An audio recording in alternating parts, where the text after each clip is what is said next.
बात है 1663 की। अहोम राजा जयध्वज और मुगलों के बीच युद्ध हुआ। युद्ध हारने पर राजा जयध्वज को हर्जाने के तौर पर 1 लाख रुपए, 82 हाथी, 675 बंदूकें और 1000 जहाज के साथ अपनी इकलौती बेटी और भतीजी को भी मुगल हरम में भेजना पड़ा। राजा जयध्वज ये बेइज्जती सहन नहीं कर पाए और मौत को गले लगा लिया।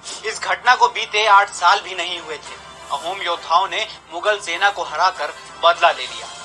इस सेना की कमान संभाल रहे थे सेनापति लचित बरफुकन।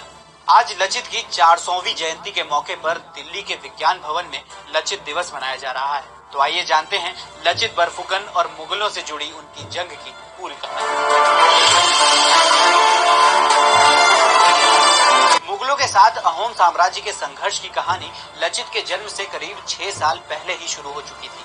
अहोम के राजा प्रताप सिंह को मुगलिया व्यापारियों की करतूतें रास नहीं आ रही थी, जिस वजह से 1616 में अहोम नौसेना और मुगल सेना के बीच जोरदार भिड़ंत हुई और अहोम नौसेना जीत गई। लेकिन इनके बीच का संघर्ष यही नहीं रुका।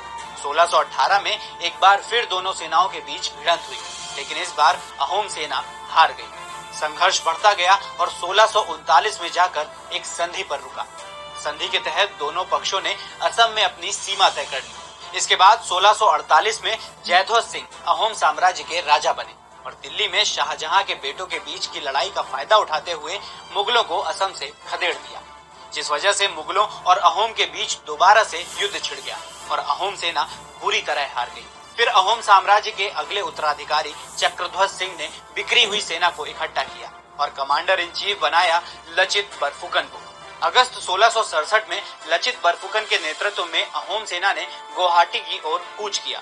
जोरदार युद्ध के बाद अहोम सेना गुवाहाटी पर अपना कब्जा जमाने में कामयाब हुई। बौखलाए हुए औरंगजेब ने अंबर के राजा राम सिंह को शाही सेना के साथ असम पर कब्जा करने का आदेश दिया। सराय घाट पर मुगलों को रोकने की जिम्मेदारी मिली लचित बरफुकन को।